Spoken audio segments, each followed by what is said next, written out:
আসসালামু আলাইকুম। আজকে আমি রাসায়নিক পরিবর্তনের মোট ৫ টা টাইপের ম্যাথ করাবো। ৫ টা টাইপের ম্যাথ থেকে তোমাদের ২ টা সিকিউ আসবে ইনশাআল্লাহ। দেখো ১ নাম্বার। আমাদের এই ১ নাম্বার সিকিউটা মেইনলি হচ্ছে বাফার দ্রবণের। বাট এইটার সাথে, সাথে বাফার দ্রবণের পিএইচ বাদেও আমাদের অন্য যে পিএইচ আসতে পারে সেগুলো দেখানো হইছে। দেখো, সবার ১ম বলা হইছে যে এই পাত্রের পিএইচ নির্ণয় করো। আমাদের কি বলছে? এ পাত্রের পিএইচ নির্ণয় করো। তা আমি এই পাত্রের দিকে একটু তাকাই। দেখা যাইতেছে এই পাত্রটা একটা দুর্বল এসিড আছে। কি আছে? একটা দুর্বল এসিড।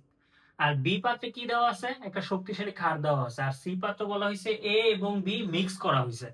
তাহলে এই পাত্রের পিএইচ করতে বলছে না, যেহেতু এটা দুর্বল, দুর্বল এসিডের পিএইচ নির্ণয় করার জন্য আমাদের যে জিনিসটা লাগবে সেটা হচ্ছে সবার প্রথম মনে রাখবা এইচ প্লাস নির্ণয় করতে হবে। এইচ প্লাস কিভাবে নির্ণয় করা যায়?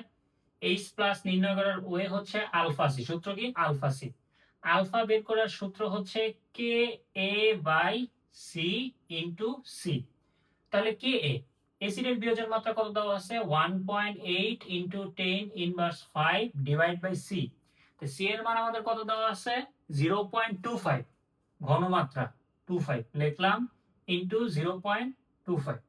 দেন আমাদের এই জিনিসটা থেকে এইচ প্লাসটা বের হয়ে যাবে। আমরা এখান থেকে তারপরে সূত্র লিখতে পারি পিএইচ সমান সমান minus log of H. H plus, H plus. তখন আমরা লিখবো minus log of H plus এর যে মানটা আসে সেই মানটা। দেন আমাদের অ্যান্সারটা চলে আসবে। তাহলে আমরা কি করব? প্রথমে যদি দুর্বল অ্যাসিড বলে তাহলে দুর্বল অ্যাসিডের পিএইচ নির্ণয় করার জন্য কি করব?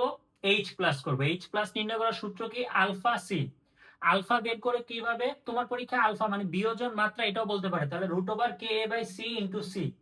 কে এর মান বসাবো, সি এর মান বসাবো, দেন আমরা ক্যালকুলেশন করব। তাহলে আমাদের দুর্বল অ্যাসিডের পিএইচ বের হয়ে যাবে। ধরো তোমার পরীক্ষায় দুর্বল অ্যাসিড না বলে দুর্বল ক্ষার বললো, তখন কি করবা?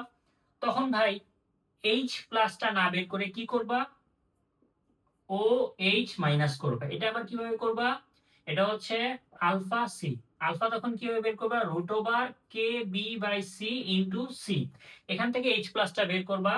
যেহেতু ক্ষার, ক্ষারের ডাইরেক্ট পিএইচ বের করা যাবে না, তখন আমরা করব পি ও এইচ সমান সমান minus log of OH ion দিব। তারপর পিওএইচ টা বের হবে। দেন পিএইচ বের করার জন্য আমরা যেটা করব 14 থেকে পিওএইচ টা বিয়োগ করে দেব।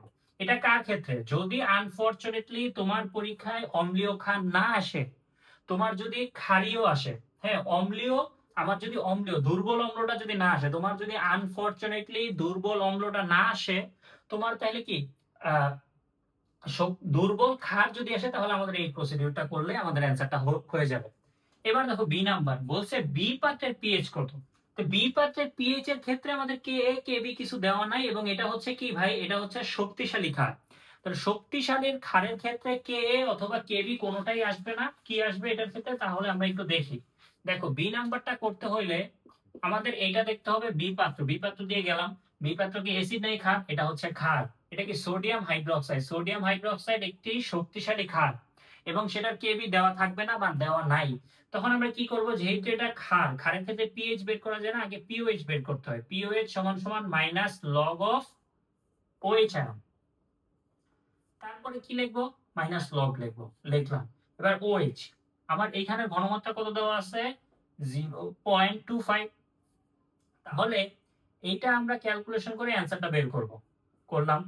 করার পরে আমরা পিএইচ কিভাবে করব? পিএইচ হচ্ছে মাইনাস, পিএইচ কি করব? 14 মাইনাস পিওএইচ। তাহলেই আমাদের পিএইচটা বের হয়ে যাবে। ক্লিয়ার? আচ্ছা, এটা হচ্ছে কি বি পাত্রের পিএইচ কত? যেহেতু এটা একটা শক্তিশালী ক্ষার, তাইলে এটার প্রসিডিউর হচ্ছে এরকম। একই রকম না কিন্তু, দুর্বলের ক্ষেত্রে একরকম, শক্তিশালীর ক্ষেত্রে আরেক রকম। এখন তোমার পরীক্ষায় আসতে পারতো, তোমার পরীক্ষায় আসতে পারে হচ্ছে এটা হচ্ছে একটা অ্যাসিড, ধরো সালফিউরিক অ্যাসিড দেওয়া আছে। তখন আমরা কি করব? এটার ঘনমাত্রা 0.5 দেওয়া আছে ধরো, তখন আমরা করব হচ্ছে পিএইচ, যেহেতু এটা একটা কি ছিল? এটা একটা অম্ল, শক্তিশালী অম্ল। তখন পিএইচ সমান সমান minus log of H plus লিখবো। লিখলাম। তুল্য সংখ্যা দেখতে হবে। এখানে এইচ কয়টা আছে? 2টা। যার কারণে আমরা এখানে 2 ইন্টু এই যে এইচ প্লাস এর ঘনমাত্রা দিব। দেন আমাদের ক্যালকুলেশন করলে অ্যান্সারটা হয়ে যাবে। গেল। এবার আমাদের বলছে সি পাত্রের পিএইচ কত। সি পাত্রে, এই সি পাত্রের পিএইচটাও আসে পরীক্ষায়। সি পাত্র কি বলা হয়েছে, এ পাত্র এবং বি পাত্র মিক্স করার পরে সি পাত্র হয়, সি পাত্রের পিএইচ কত, যার কারণে তোমার সবার প্রথম যেটা করতে হবে, সি পাত্রের পিএইচ বের করতে হলে সি পাত্রের বিক্রিয়াটা করতে হবে, CH3COOH প্লাস সোডিয়াম হাইড্রোক্সাইড লিখলাম। লেখার পরে এটা হয় কি CH3 প্লাস পানি, CH3COOH প্লাস পানি লিখলাম। এবার আমাদের এখানে কি কি দেওয়া আছে এটা একটু দেখি। দেখো CH3COOH এটা কি কি দেওয়া আছে, 25 ml 0.25 m। মনে রাখবা এই জিনিসটা সহজ করার জন্য এটাকে 1 বানাই নিবা, তাহলে 1 বানাইতে হলে দুইটা গুণ দিবা। দেখো 25 ইন্টু 0.25 এটা গুণ করলাম, করলে হয় 6.25 ml, আর এখানে লিখবা 1 লিখলাম। ঘনমাত্রাটা কি 1 মোলার বানাই নিবা। তারপরে আমাদের লিখবা সোডিয়াম হাইড্রোক্সাইড কত দেওয়া আছে, এটা দেওয়া আছে 15 ml 0.25 m, এটাও গুণ করে আমাদের 1 মোলার বানাই নিবা। 0.25 গুণ করলাম, তাহলে আমাদের কত হয়, আমাদের আসতেছে 3.75 ml 1 m বানাইলাম। আমাদের এইটা কাজে লাগবে এবং এইটা কাজে লাগবে, এই দুইটা মনে রাখবা। এবার এখানে লিখবা প্রাথমিক অবস্থায়, প্রাথমিক অবস্থায় এটা ছিল 6.25 প্রাথমিক অবস্থায় 6.25 ml, এটা ছিল 3. এটা তুমি মোল সংখ্যা দিয়েও করতে পারো, সমস্যা নেই। ml এটা 0, এটা 0 প্রাথমিক অবস্থা। তারপরে সাম্য অবস্থায় কি করব, এই 6.25 থেকে 3.75 টা বিয়োগ দিব, 6.25 মাইনাস, তাহলে এটা হয় 2.5 ml, আর এটা 0 হয়ে যাবে, এটা হয়ে যাবে 3.75, এটা হয়ে যাবে 3.75 লিখলাম।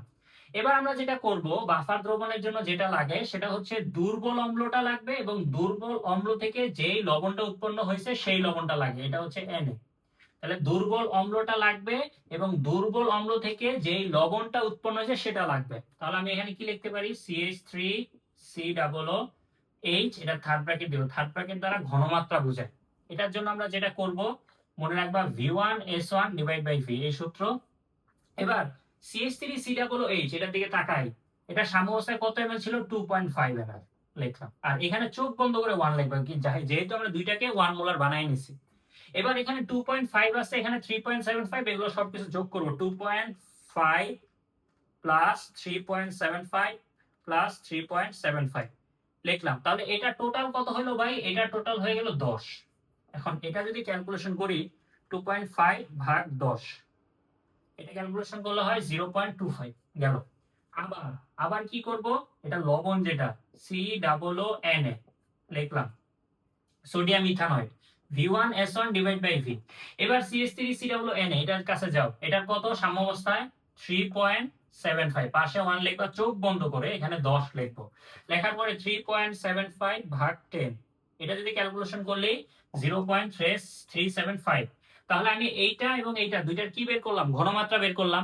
এবার পিএইচ নির্ণয়ের সূত্র মনে রাখবা, পিএইচ সমান সমান pKa প্লাস লগ লবণ বাই অ্যাসিড। লবণ কত, CH3COOH, আর এটা আছে কি CH3COONA এবং CH3COOH লিখলাম, এবং ঘনমাত্রার জন্য থার্ড ব্র্যাকেট ইউজ করলাম। এবার দেখো ভাই, পিকে মানে minus log of K, minus log of K. তো কে এর মান আমাদের কত দেওয়া আছে, এটা যদি খেয়াল করি, দেখো এখানে দেওয়া আছে 1.8 ইন্টু 10 ইনভার্স 5 লিখলাম, প্লাস লগ লবণ, তাহলে লবণের ঘনমাত্রা আমরা কত বের করছি, 0.375, এবং আমাদের যে এসিডটা আছে দুর্বল এসিড, সেটার ঘনমাত্রা কত বের করছি, 0.25। এটা যদি এখন আমরা ক্যালকুলেশন করি, দেখো এটা ক্যালকুলেশন করলে হয় মাইনাস আমাদের লগ দেওয়ার পর 1.8 ইন্টু 10 ইনভার্স, কেয়ারফুলি একটু তুইলো পরীক্ষা, না হলে ভুল করবা, 0.375 ডিভাইডেড বাই 0.25। আচ্ছা, আমাদের এটা আসে 4.92, আমাদের পিএইচ বের হয়ে গেল। তাহলে আমি সি পাত্র, দ্যাটস মিন বাফার দ্রবণের পিএইচও বের করে ফেলছি। এবার তোমার সি পাত্রের পিএইচ বলছে না, তোমার এটা অম্লীয় বাফার, এটা তো অম্লীয় বাফার, এটা ক্ষারীয় বাফারও হইতে পারতো। ক্ষারীয় বাফার যদি কেবি দেওয়া থাকে আর কি, ক্ষারীয় বাফার যদি আমরা করি, ক্ষারীয় বাফার ক্ষেত্রে সব সেম, আমি যেই নিয়মটা শেখাইছি সব সেম, জাস্ট খালি পিএইচ নিয়মের ক্ষেত্রে সূত্রটা চেঞ্জ হয়ে যাবে। আচ্ছা, তাহলে আমি একটু দেখাই, দেখো ক্ষারীয় বাফারের ক্ষেত্রে কি লিখবা? আচ্ছা, ক্ষারীয় বাফারের ক্ষেত্রে লিখবা pH সমান সমান 14 মাইনাস pKb প্লাস লগ, এটা হচ্ছে লবণের ঘনমাত্রা ডিভাইড বাই ক্ষারের ঘনমাত্রা। কি বললাম আমি ভাই?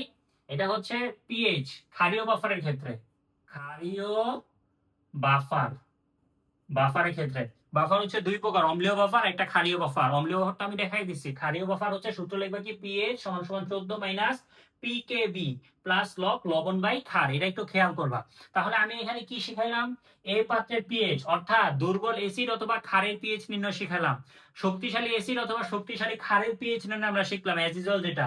তারপরে আমরা অম্লীয় বাফারের পিএইচ নির্ণয় শিখলাম, ক্ষারীয় বাফারের পিএইচ নির্ণয় শিখলাম। তাহলে আমাদের পিএইচ এ আর কোনো সমস্যা থাকবে না ইনশাআল্লাহ। এবার দেখো, এবার যদি আমরা এই যে এই ম্যাথটা দেখি, ডি নাম্বার ম্যাথ, এটাও খুব ডি নাম্বার এই ব্যাখ্যা, সরি এটা হচ্ছে ব্যাখ্যা। তো এই ব্যাখ্যাটা ইজিলি চার পাওয়া যায়। কিভাবে চার পাওয়া ভাই? ফার্স্ট অফ অল বাফার দ্রবণের সংজ্ঞা দিবা, বাফার দ্রবণ কাকে বলে। দেন আমাদের যে বিক্রিয়াটা আছে সেটা লিখবো, এই যে CH3COOH plus sodium hydroxide, CH3COONA plus পানি লিখলাম, সোডিয়াম ইথানয়েড প্লাস পানি। লেখার পরে মনে রাখবো, একটু আগে বলছিলাম কি দুর্বল অ্যাসিড, দুর্বল অ্যাসিড এবং দুর্বল অ্যাসিডের যে লবণ সেই দুটো আমাদের ব্যবহার হবে। তাহলে এটাকে যদি ভাঙি, দেখো তো CH3COOH কি হয়? CH3COO minus plus H plus, এবং CH3COONA এটা হয় কি CH3COO minus plus sodium plus. এখন মনে রাখবা বলছে যে সি পাত্রে সামান্য পরিমাণ অ্যাসিড, এখন এখানে অ্যাসিডের নাম বইলা দিতে পারে, এসিড হইতে পারে, সালফিউরিক অ্যাসিড হইতে পারে, যে কোনো ধরনের অ্যাসিড, অথবা হইতে পারে ফলের রস, জুস, যে কোনো কিছু বলতে পারে। আর ক্ষারীয় বাফার, ক্ষারীয় বাফার হচ্ছে কি সোডিয়াম হাইড্রোক্সাইড, যে কোনো ধরনের ক্ষার এবং ক্ষার রিলেটেড যে পণ্যগুলো আছে সেটা অ্যাড করতে পারে, এরকম কিছু বইলা দিতেই পারে স্বাভাবিক। তখন আমরা কি করব? মনে রাখবা সামান্য পরিমাণ যখন অ্যাসিড যুক্ত করব, কি করব? সামান্য পরিমাণ যখন আমরা অ্যাসিড যুক্ত করব, অ্যাসিড, তখন সেখানে কি আসবে? H প্লাস আসবে। সেই H প্লাসটা দ্রবণে থাকা CH3COO মাইনাস এর সাথে যুক্ত হয়ে কি উৎপন্ন হবে ভাই? CH3COOH। এটা কি অ্যাসিড? এটা হচ্ছে দুর্বল অ্যাসিড, এটা জৈবিক অ্যাসিড, এটা কি দুর্বল অ্যাসিড। দুর্বল অ্যাসিড যারা, তারা খুব কম পরিমাণে আয়নিত হয় বা আয়নিত না হইলেই চলে এরকম একটা ভাব, তখন এই দ্রবণে থাকা H প্লাস এর পরিবর্তন হয় না ঘনমাত্রা এবং পিএইচ এর চেঞ্জ হয় না। সেম জিনিস সামান্য পরিমাণ যখন আমরা ক্ষার যুক্ত করব, ক্ষার যুক্ত, তখন সেখানে কি আসবে?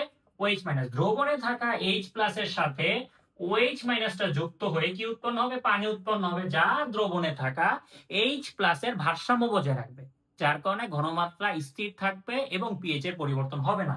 এই ব্যাখ্যাটা ভালো করে দিতে পারলেই চলবে। ধরো তোমার পরীক্ষায় মনে আসতে পারে আমি কি H প্লাসটা কি করছি ভাই? এটার সাথে যুক্ত বের করে দিয়েছি CH3COO প্লাস, COO প্লাস, এবং আমি যেটা করতে পারি CH3COO H আর লিখলাম। তারপরে আমরা কি এই OH যেটা আছে সেটা আবার এটার সাথে যুক্ত হয়ে কি হবে? পানি হবে। এই খেয়াল করবা, অম্লীয় বাফারের ব্যাখ্যাটা পড়বা, ক্ষারীয় বাফারের ব্যাখ্যাটা পড়বা, প্রশ্ন আসতে পারে। আচ্ছা ক্লিয়ার? তাহলে আমাদের বাফারের এই সমস্যাটা ক্লিয়ার গেল, এক নাম্বারটা। আচ্ছা, এবার আমাদের যে 2 নাম্বার কোশ্চেন আছে, এই 2 নাম্বার যে কোশ্চেনটা আছে সেটা যদি একটু খেয়াল করি, এটা মানে একটু ভাবার চিন্তার ম্যাথ, এটা একটু কঠিন। দেখো সর্বপ্রথম এ পাত্র, বি পাত্র, সি পাত্র, এ পাত্র এবং বি পাত্র মিক্স করে সি পাত্র, আবার সি পাত্রে পিএইচ দেওয়া আছে। তো সবার প্রথম এ পাত্র এবং বি পাত্র মিক্স হয়ে সি পাত্র তৈরি হয়, তাই না? কিন্তু একটা জিনিস দেখো, এ পাত্রটা কি? এটা হচ্ছে তোমার স্ট্রং অ্যাসিড বা শক্তিশালী অ্যাসিড, শক্তিশালী অ্যাসিড। আর এটা কি ভাই? এটা তো জৈবিক অ্যাসিড, এটা হচ্ছে দুর্বল অ্যাসিড, দুর্বল অ্যাসিড। এটা হচ্ছে শক্তিশালী অ্যাসিড, আর এটা কি ভাই? দুর্বল অ্যাসিড। তো শক্তিশালী অ্যাসিড যেটা, সেটার পিএইচ যেহেতু দেওয়া আছে, এটার আগে ঘনমাত্রাটা বের করে ফেলি। এই যে এ পাত্রের ক্ষেত্রে, এর ক্ষেত্রে HCl যেটা আছে, তাহলে আমরা জানি কি পিএইচ সমান সমান minus log of H plus. এখন যেহেতু ভাই এখানে হাইড্রোক্লোরিক অ্যাসিড H একটা আছে, তাহলে H আমি আর 2 3 গুণ দিব না। পিএইচ এর মান কত? 2 minus log of H plus. তো এইখান থেকে আমি H প্লাসের যে ঘনমাত্রা সেটা আমি বের করতে পারি কত, 10^2। কত বের হলো ভাই, 10^2। ওকে, 10^2 বের হলো, এটা আমি রাখি একটু হাতে। পরে যে বি পাত্রটা দেওয়া আছে সেই পাত্রের কি ঘনমাত্রা দেওয়া আছে, এবং এই পাত্র যেটা আছে পিএস 2.46, এটা একটু রাখি। এই পাত্র এবং এই পাত্র মিক্স হয়ে তো সি পাত্র তৈরি হয়। এখন আমাদের প্রশ্নটা পড়ি, বলছে সি পাত্রে জৈব অ্যাসিড কোনটা ভাই, এই যে বি। বিয়োজন মাত্রা মানে আলফা কত, একটু ভিন্ন কোশ্চেনটা। তাহলে আমরা দেখি এই পাত্র থেকে এই পাত্র যখন সি পাত্রে মিক্স হয় তখন এই পাত্রের ঘনমাত্রা কত। যদি আমরা দেখি এ এর ক্ষেত্রে, এটা হচ্ছে কি মিশ্রিত হওয়ার পরে, মিশ্রিত হওয়ার পরে যদি একটু খেয়াল করি, দেখো HCl এর নতুন ঘনমাত্রা কি হবে, এই যে HCl এর ক্ষেত্রে এটার ঘনমাত্রা হবে ভাই, আগে কি ছিল 10 লিখবা, এটার ঘনমাত্রা কত বের করছিলাম 10^2। আর এই 10 ml আর এই 20 ml মিলেই তো এখানে যাবে, তাহলে টোটাল কত 30 ml। তাহলে এটা যদি আমরা করি 3, তাহলে এটা একটু রাখি। আবার বি এর ক্ষেত্রে, বি এর ক্ষেত্রে মিশ্রিত হওয়ার পরের ঘনমাত্রা লেখা একটু বুঝে নিও, CH3COO প্লাস। এটার ক্ষেত্রে আমরা দেখি সেম জিনিসটা কত দেওয়া আছে, 20 × 0.002 ডিভাইড বাই 30।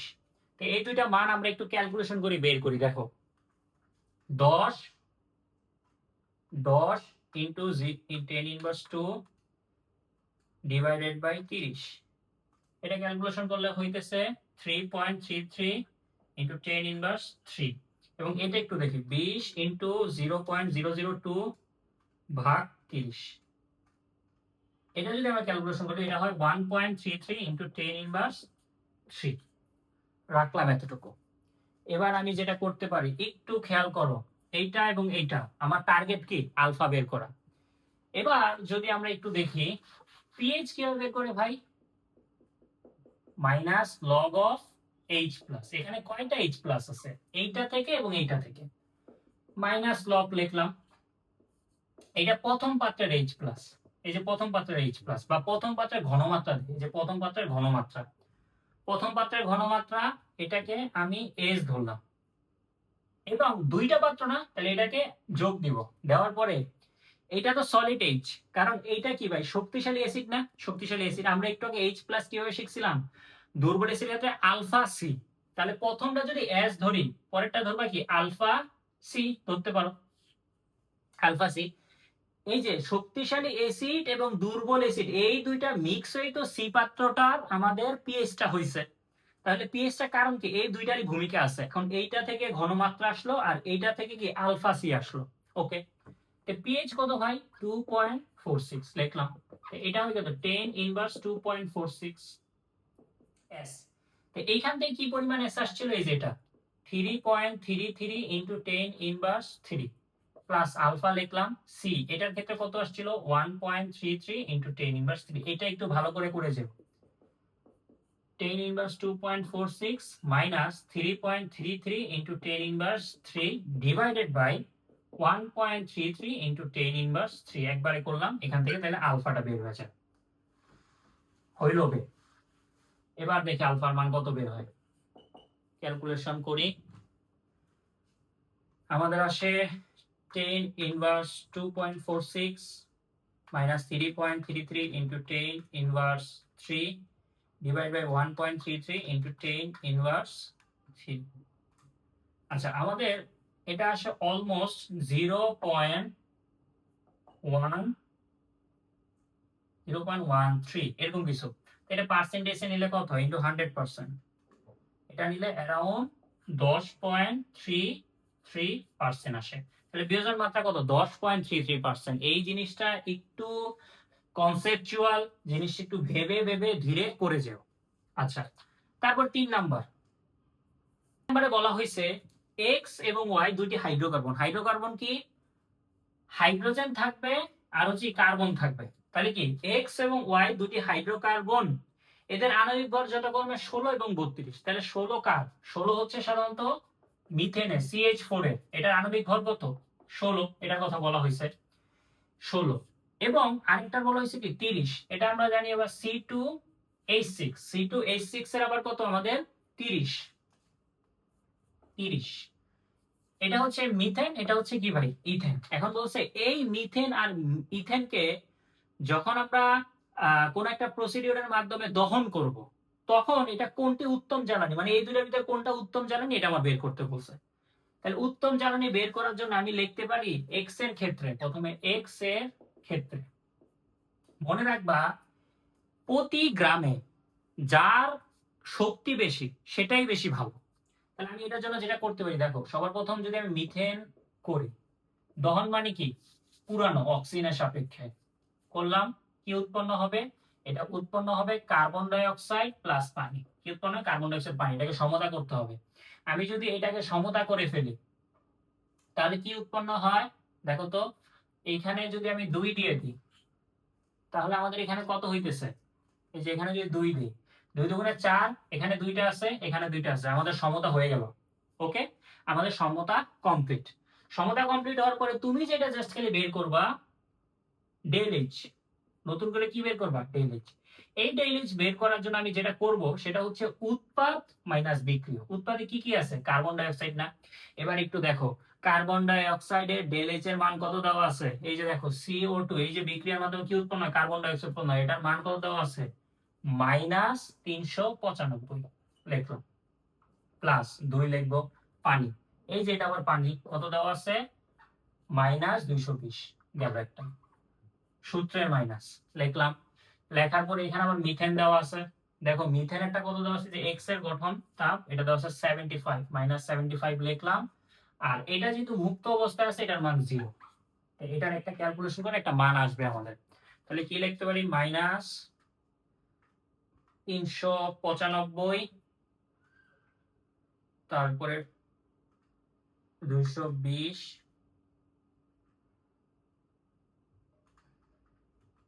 এটা আসে -760 কিলোজুল পার মোল। আরেকটা লাইন এক্সট্রা করবা, সেটা কি ভাই, যে মানটা আসছে না এই মানটাকে আণবিক ভর দ্বারা ভাগ করবে। কার আণবিক ভর, মিথেন। মিথেনের আণবিক ভর কত আমাদের বলতো, মিথেনের আণবিক ভর হচ্ছে 16, এই 16 দ্বারা ভাগ করবে, করলে এটা কিলোজুল পার গ্রামে চলে আসবে, মানে প্রতি গ্রামে কিলোজুল কত, এটা কত আসে দেখো তো 760 ভাগ 16, 47.5 কিলোজুল পার গ্রাম। 47 আসছে, এটা একটু মনে রাখবা গেল। এবার হচ্ছে আমাদের যে ইথেনটা আছে সেটা আবার সেম প্রসিডিউরটা আমরা করে ফেলি ওয়াই এর ক্ষেত্রে। আগেটা ছিল 47.5, এটা মনে রাখতে হবে ওয়াই এর ক্ষেত্রে। ওয়াই এর ক্ষেত্রে আবার কি হবে C2H6, এই C2H6 যদি আমরা দেখি দেখো কত হয় ভাই 7টা, তাহলে দেখো 2 দুগুণে 4 আর 3টা 7টা হয়ে গেল আমাদের, এটা কমপ্লিট। এবার আমরা আবার এটার ক্ষেত্রে ডেল এইচ বের করব, কিভাবে বের করব, উৎপাদ মাইনাস বিক্রিয়ক। তাহলে উৎপাদে কি কি আছে, carbon die oxide, carbon die oxide এটা কত 2 ইনটু -395 প্লাস 3 ইনটু -220 পানিটা লিখলাম, সূত্রের মাইনাস লেখার পরে আবার এই যে উৎপাদ থেকে বিক্রিয়কটা মাইনাস করব, C2H6 এটা কত দেওয়া আছে -85 আর অক্সিজেন তো মুক্ত অবস্থায় আছে এটা 0। এটা যদি এখন ক্যালকুলেশন করি 2 ইনটু -395 প্লাস 3 ইনটু -220 5, এটা হয় -1365 কিলোজুল পার মোল লিখলাম। লেখার পর এটাকে আণবিক ভর দ্বারা ভাগ করব, 65 এর আণবিক ভর ছিল 30, তাহলে কিলোজুল পার গ্রামে বের হয়ে যায় ভাগ 30, এটা হয় 45.5 কিলোজুল পার গ্রাম। এখন একটা জিনিস দেখো, এটা ছিল 45.5 আর এটা কত 47.5, কোনটা বেশি ভাই, মিথেনেরটা বেশি। অর্থাৎ আমরা বলতে পারি এক্স অধিক উত্তম জ্বালানি, যেটা প্রতি গ্রামে বেশি আসবে সেটা হচ্ছে উত্তম। আশা করি বুঝতে পারছো। এর পরেরটাই 4 নাম্বার, দেখো 4 নাম্বার কোশ্চেন কি বলা হচ্ছে, টাইটানিয়ামের দুটি ভিন্ন ভিন্ন পদ্ধতি দ্বারা আকরিক থেকে নিষ্কাশন করা যায়। হ্যাঁ, তো দুইটা পদ্ধতি একটা বলা হয়েছে কোন পদ্ধতিটি পরিবেশ বান্ধব। মনে রাখবা পরিবেশ বান্ধব যদি করতে হয় অ্যাটম ইকোনমি বের করতে হয়, কি করতে হয় অ্যাটম ইকোনমি। তাহলে প্রথম পদ্ধতি দেখো, অধিকতর সক্রিয় ধাতু ব্যবহার করে। তাহলে 4 নাম্বার থেকে প্রথম ক্ষেত্রে, এই যে প্রথম ক্ষেত্রে কি percentage of atom economy equals to, যেটা করবে একদম ইজি ভাই, অ্যাটম ইকোনমি বের করার ক্ষেত্রে বিক্রিয়াটার দিকে তাকাবা, তাকানোর পরে যে উৎপাদটা আছে সেটার দিকে তাকাবা। উপরে মনে রাখবা মেন উৎপাদ, আমাদের মেন উৎপাদ কি? টাইটানিয়াম। কি? টাইটানিয়াম। তাহলে এই যে টাইটানিয়ামের যে ভরটা আছে সেটা উপরে লিখবা, ডিভাইডেড বাই আমাদের এই পুরোটার ভরটা নিচে দিবা। তাহলে আমাদের এখানে দেখো বল দেওয়া আছে 47.88 লিখলাম, এবং নিচে এই পুরোটা 47.88 প্লাস 2, ম্যাগনেসিয়াম কত 24.3, অক্সিজেন হচ্ছে 16 লিখলাম। এটা কত হয় দেখবো। এবং দ্বিতীয় ক্ষেত্রে কি percentage of atom economy, car atom economy, এটার ক্ষেত্রেও সেম। এটা এই বিক্রিয়ার দিকে তাকাবো, তাকানোর পরে এই যে 47 মেইন উৎপাদ যেহেতু আমাদের টাইটানিয়াম, তাহলে 47.88, এখানে তো ইনটু 100% আছেই, আর এখানে যে টোটাল উৎপাদটা আছে সেটা, তাহলে 47.88 প্লাস আমাদের কত আছে অক্সিজেন, কত 16 দুগুণে 32, সেটা দেওয়া আছে। এটার পার্সেন্টেজ মনে রাখবা, যা যেই বিক্রিয়ার অ্যাটম ইকোনমিক বেশি সেটা বেশি পরিবেশ বান্ধব। বুঝতে পারছো? এটা ক্যালকুলেশন করে দেখবা কত হয়, এটা ক্যালকুলেশন করে দেখবা কত হয়। যেইটা পার্সেন্টেজ বেশি হবে, অ্যাটম ইকোনমিক্স এর মান বেশি হবে, সেইটাই পরিবেশ বান্ধব বেশি হবে। আচ্ছা গেল, এটা পরীক্ষায় আসতে পারে, এটা বুয়েটেও আসছে প্রচুর। 4 নাম্বার কমপ্লিট আমাদের। এবার হচ্ছে আমরা দেখবো হচ্ছে 5 নাম্বার। দেখো একটা বিক্রিয়া দেওয়া হয়েছে যে A2B4 2AB2, এটা দেওয়া আছে। আচ্ছা দেওয়া আছে দুইটাই হচ্ছে গ্যাস। বলছে 25°C তাপমাত্রায় 31 atm চাপে, 25°C তাপমাত্রা ও, এখানে ও দেওয়া আছে 1 atm চাপে।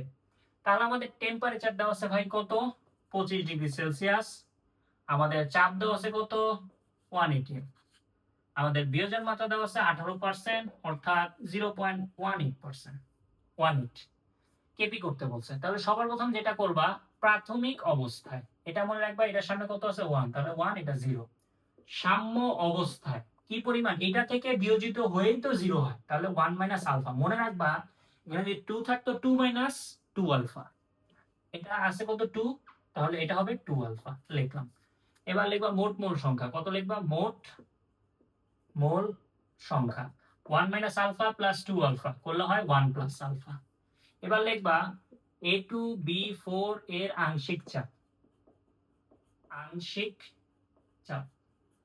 আংশিক চাপ কত, A2B4 এর দিকে তাকাবা, তার মোল সংখ্যা কত 1 minus alpha divided by 1 minus alpha লিখলাম, ডিভাইড বাই মোট মোল সংখ্যা ইনটু পি, মোট চাপ।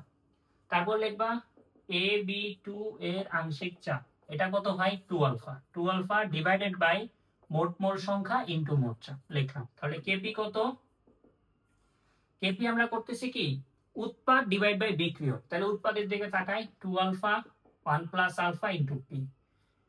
এখানে AB2 এর সাথে কত আছে 2, তাহলে হোল স্কয়ার, আর A2B4 এর আংশিক চাপ এটা কত দেওয়া আছে, এই যে এটা নিচে লিখবা বিক্রিয়ক 1 প্লাস আলফা ইনটু পি লিখলাম। তাহলে এটা যদি আমরা এখন ক্যালকুলেশন করি 4 alpha square P square divide by 1 plus alpha whole square into 1 plus alpha 1 minus alpha into আমাদের কত হয় 1 বাই পি। এটা কাটা, এটা কাটলা, তাহলে দাঁড়াইলাম 4 alpha square P 1 minus alpha square, এটা দাঁড়ায়। এখন এটা কেন আমি করছি এত দূর, আমি মান বসিয়ে করতে পারতাম, মানে কেন করছি যে লাস্টে একটা কোশ্চেন দিছি এটা সলভ করার জন্য, তোমাদের যাতে আবার না করা লাগে, তাহলে এটা করলাম। এবার এটার ভিতরে ডাটাগুলো বসিয়ে দেই আমরা। দেখো এখানে কি কি আছে 4, আলফার মান কত দেওয়া আছে আমাদের 0.18 হোল স্কয়ার ইনটু চাপ কত দেওয়া আছে 1 atm divide by 1 minus 0.18 whole square. এটা যদি এখন আমরা ক্যালকুলেশন করি 0.13 বা 12555 এরকম কোন একটা মান আমাদের ক্যালকুলেশন করলে আসতেছে। আচ্ছা গেল। এবার কেপি তো আমরা বের করছি, কেপি থেকে এখন আমরা কেসি কিভাবে বের করব? মনে রাখবা কেপি থেকে কেসি ইজিলি বের করা যায়। কেমনে করবা? মনে রাখবা Kp equals to Kc RT del. Kc বের করব, কেসি সমান সমান Kp divide by RT del. কেপির মান যেটা বের করছে 0.13, আর এর মান মনে রাখবো 0.0821, আর টেম্পারেচার কত আছে 25 মানে 298। ডেল এনটা অনেকে কনফিউজ থাকো, ডেল এন মানে হচ্ছে উৎপাদের মোট মোল সংখ্যা ডিভাইড বাই উৎপাদের মোল সংখ্যা 2 দেওয়া আছে আর বিক্রিয়ক দেওয়া আছে 1, তাহলে এটা হবে 1। তো এটা ক্যালকুলেশন করলে আমাদের কেসিও বের হয়ে যাবে। গেল, কেপিও করলাম আমরা, কেসিও করলাম। এবার বলছে এই যে এটা চাপ 0.75 করলে আলফা কত, নতুন আলফা কত এটা আমাদের বের করতে বলতে পারে, যার কারণে আমি কেপির যে রাশিমালাটা ছিল সেটা অলরেডি বের করে রাখছিলাম।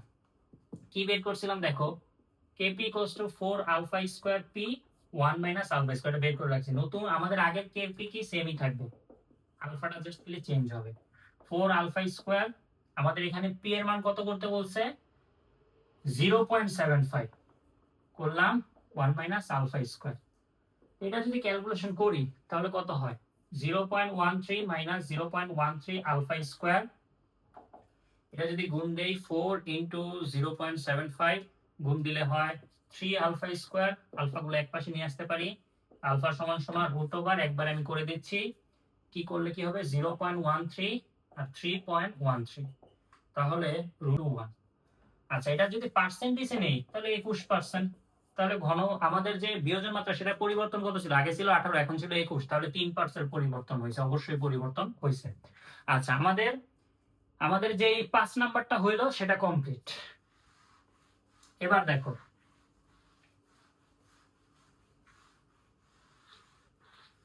এবার আমাদের বলছে যে PCl5 PCl3 Cl2 লিখলাম। এবার এটার লিটার দেওয়া আছে, বিয়োজন মাত্রা আছে কেসি কত, একই রকম, বাট আমি কেসিটা আলাদাভাবে নির্ণয় করা শিখাই দিতেছি। আগের মতোই 1 0 0 1 মাইনাস আলফা আলফা আলফা। যদি লিটার দেওয়া থাকে মানে আয়তন দেওয়া থাকে এবং কেসি বের করতে হবে, তখন কি করবা, লিখবা PCl5 দেওয়ার পরে 1 minus alpha divide by V. আবার কি লিখবা PCl3 তার মোল সংখ্যা ডিভাইড বাই ভি, আবার লিখবা আলফা ডিভাইড বাই ভি। ওকে, গেল। এবার কেসি কি ভাই, কেসি হচ্ছে উৎপাদ, উৎপাদে কি কি আছে PCl থেকে Cl2, তাই alpha by V into alpha by V, আর আমাদের যে বিক্রিয়ক যেটা আছে সেটা কত 1 minus alpha divide by V. এটা এখন যদি ক্যালকুলেশন করি alpha square V square into V by 1 minus alpha, এটা কাটা alpha square V 1 minus alpha. যে ডাটাটা দেওয়া আছে সেই ডাটাটা যদি আমি এখানে বসিয়ে দিই তাহলে বের করতে পারবো। কখন, যখন আয়তন দেওয়া থাকবে। একটু আগে চাপ দেওয়া ছিল, চাপ দেওয়া থাকলে কেপি কেসি বের করে দেখাইছি, এবার আয়তন দেওয়া থাকলে কেপি কেসি। যখন আমরা কেসিটা বের করে ফেলবো তখন আমরা কি লিখতে পারি, Kp equals to Kc RT del n. তখন আমরা এই সূত্রটা ব্যবহার করব। যদি আনফরচুনেটলি তোমার টেম্পারেচার না দেওয়া থাকে তখন আমরা কক্ষ তাপমাত্রা 25 ধরে নিব। এবার হচ্ছে লাস্ট ওয়ান। আচ্ছা, 7 নাম্বার ম্যাথটা যদি আমরা করি, দেখো 7 নাম্বার ম্যাথ, N2O5 এর বিয়োজন বিক্রিয়ায় সক্রিয়ণ শক্তি মানে ইএ দেওয়া আছে কিলোজুল পার মোলে, দুটা টেম্পারেচার দেওয়া আছে T1, এটা কত T2, তাপমাত্রায় বিক্রিয়াটির বেগ ধ্রুবকের অনুপাত কত K2 K1 এর অনুপাতটা চাইছে। তাহলে আমরা যে সূত্রটা জানি সেটা লিখবা লন, লগেরও সূত্র আছে সেটা না লিখলেও হবে, K2 K1 equals to EA by R 1 by T1 minus 1 by T2। এই সূত্রটা জাস্ট খালি মান বসাবো। এই যে লন K2 বাই K1 লিখবো, E এর মান কত দেওয়া আছে 103.05 কিলোজুল আছে, 10 টু দি পাওয়ার 3 গুণ দিয়ে জুলে চলে যাবে। আর এর মান কত 8.314।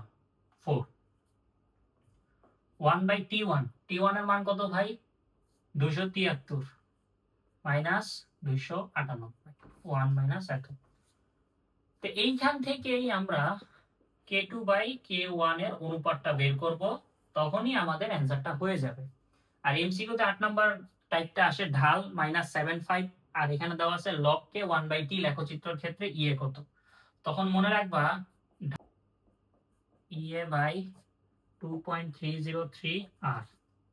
তো তো এখান থেকে ঢালের মানটা বসাবো, নেগেটিভ দেওয়া আছে, নেগেটিভটা বসাবো, নেগেটিভ কেটে যাবে, এখানে সব মান বসাবো, বসালে ই এর মান চলে আসবে। যখন এই লেখচিত্র লনের হবে, লন আর 1/t, তখন ঢাল হবে মাইনাস ইএ বাই আর, তখন আর এই জিনিসটা আসবে না। মনে রাখবা এই ক্লাসটায় আমি সাধারণত মোটামুটি 8টা টাইপের ম্যাথ করিয়েছি। এই 8টা টাইপের ম্যাথ থেকে 2টা সিকিউ তুমি শিওর কমন পাও। তালিয়া নীতির তাপমাত্রা, ঘনমাত্রা, আয়তন ও চাপ, এই জিনিসটা পড়বা, দেখবা শিওর তুমি 2টা কমন পাইতেছো।